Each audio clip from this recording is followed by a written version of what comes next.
안녕하세요 여러분. 오늘 하루도 우리 힘되신 주님을 인해서 담대히 나아가는 여러분의 하루가 되기를 축복합니다. 오늘 본문은 사무엘하 10장입니다. 그 후에 암몬 자손의 왕이 죽고 그의 아들 한운이 대신하여 왕이 되니 다윗이 이르되 내가 나하스의 아들 한운에게 은총을 베풀되 그의 아버지가 내게 은총을 베푼 것 같이 하리라 하고 다윗이 그의 신하들을 보내 그의 아버지를 조상하라 하니라. 다윗의 신하들이 암몬 자손의 땅에 이름에 암몬 자손의 관리들이 그들의 주 한운에게 말하되 왕은 다윗이 조객을 당신에게 보낸 것이 왕의 아버지를 공경함인 줄로 여기시나이까. 다윗이 그의 신하들을 당신에게 보내 이 성을 엿보고 탐지하여 함락시키고자 함이 아니니까 하니. 이에 한운이 다윗의 신하들을 잡아 그들의 수염 절반을 깎고 그들의 의복의 중동 볼기까지 자르고 돌려보내매 사람들이 이 일을 다윗에게 알리니라. 그 사람들이 크게 부끄러워하므로 왕이 그들을 맞으러 보내 이르기를 너희는 수염이 자라기까지 여리고에서 머물다가 돌아오라 하니라. 암몬 자손들이 자기들이 다윗에게 미움이 된 줄 알고 암몬 자손들이 사람을 보내 벳르홉 아람 사람과 소바 아람 사람의 보병 2만 명과 마아가 왕과 그의 사람 1,000명과 돕 사람 12,000명을 고용한지라. 다윗이 듣고 요압과 용사의 온 무리를 보내매 암몬 자손은 나와서 성문 어귀에 진을 쳤고 소바와 르홉 아람 사람과 돕과 마아가 사람들은 따로 들에 있더라. 요압이 자기와 맞서 앞뒤에 친 적진을 보고 이스라엘의 선발한 자 중에서 또 엄선하여 아람 사람과 싸우려고 진치고 그 백성의 남은 자를 그 아우 아비새의 스와에 맡겨 암몬 자손과 싸우려고 진치게 하고 이르되 만일 아람 사람이 나보다 강하면 네가 나를 돕고 만일 암몬 자손이 너보다 강하면 내가 가서 너를 도우리라. 너는 담대하라. 우리가 우리 백성과 우리 하나님의 성읍들을 위하여 담대히 하자.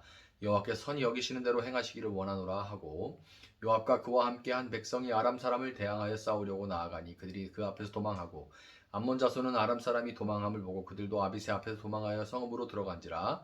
요압이 암몬 자손을 떠나 예루살렘으로 돌아가니라. 아람 사람이 자기가 이스라엘 앞에서 패하였음을 보고 다 모임에 하다데셀이 사람을 보내 강 건너쪽에 있는 아람 사람을 불러내매 그들이 헬람에 이르니 하다데셀의 군사령관 소박이 그들을 거느린지라. 어떤 사람이 다윗에게 알림에 그가 온 이스라엘 모으고 요단을 건너 헬람에 이르매 아람 사람들이 다윗을 향하여 진을 치고 더불어 싸우더니 아람 사람이 이스라엘 앞에서 도망한지라. 다윗이 아람 병거 700대와 마병 4만 명을 죽이고 또 그 군사령관 소박을 치매 거기서 죽으니라. 하다데셀에게 속한 왕들이 자기가 이스라엘 앞에서 패함을 보고 이스라엘과 화친하고 섬기니 그러므로 아람 사람들이 두려워하여 다시는 암몬 자손을 돕지 아니하니라. 아멘. 암몬의 왕 나하스가 죽었습니다. 사무엘 상 11장에는 요단 동편의 장로들이 요단 동편의 길르앗 지방에 이스라엘 장로들이 나하스가 쳐들어오니까 그에게 화친을 요구하는 장면이 사무엘상 11장에 나오는데요.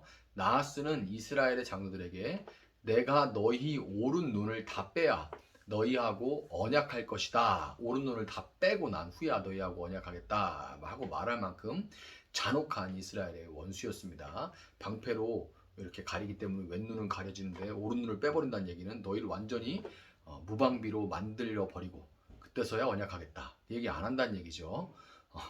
그럼에도 다윗은 암몬이 아브라함의 조카 롯의 자손들이었기에 모압과 암몬이죠. 은혜를 베풀고자 하는데요. 나하스의 뒤를 이어서 암몬의 왕이 된 한운에게 사람을 보내서 그 아버지를 조상하게 합니다. 예나 지금이나 장례에 참석하는 것은 유가족들을 위로하고 유가족들을 위로하는 가장 좋은 방법이죠. 그리고 동시에 고인의 삶의 행적이 어쨌든 간에 그의 삶 자체를 받아들이고 이제 인정하겠다 하는 그런 호의의 표시입니다. 장례식에도 안 갈 수 있죠. 생전의 관계가 워낙 좋지 않았다면.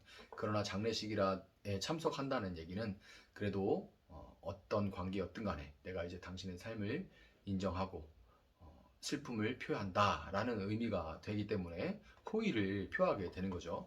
이제 갓 암몬의 왕이 된 한운으로서는 사실 다윗의 조상을 받지 않을 이유가 없습니다. 리더십의 교체기인데 한창 무섭게 성장하는 이 신흥 강국인 이스라엘을 적으로 돌려서 좋을 것이 하나도 없죠. 그런데다가 다른 뭔가를 지금 요구하고 있는 것도 아니라 단순하게 장례에 참석하겠다는 평화와 화친의 의미였기 때문에 그런 평화와 화친의 표시이기 때문에 거절할 이유가 전혀 없어요. 그럼에도 불구하고 그는 다윗의 조문은 성을 염탐하기 위한 것이라는 신하들의 말만 듣고 어리석은 선택을 하고 말았습니다. 한우는 조문하러 온 이스라엘의 조객들의 수염을 절반 잘라버리고 옷을 중동몰기, 그러니까 엉덩이가 절반까지 드러나도록 잘라버려서 하체가 거의 다 드러나게 한 다음 돌려보내버리게 됩니다.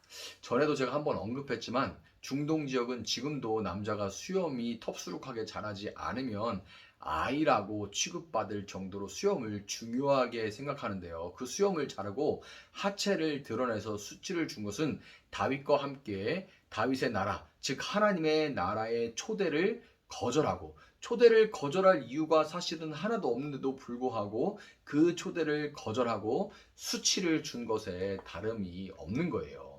한운과 그의 신하들이 이런 선택을 했던 것이 무엇 때문이었습니까? 다윗의 선한 의도에 대한 그들의 의심과 불신 때문이었습니다.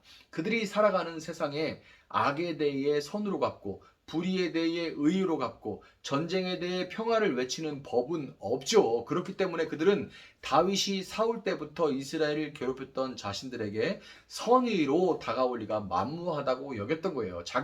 사람은 자기가 아는 대로만 생각할 수밖에 없죠. 자기가 세상은 거짓으로 가득했다 하면 늘 모든 사람마다 사기꾼으로 보이게 돼 있는 거고, 그렇게 자기가 생각하는 대로 자기가 살아온 방식대로 이해하고 행동할 수밖에 없으니 이 악으로 행했는데도 선으로 갚으려 하는 다윗을 이해할 수가 없는 거죠.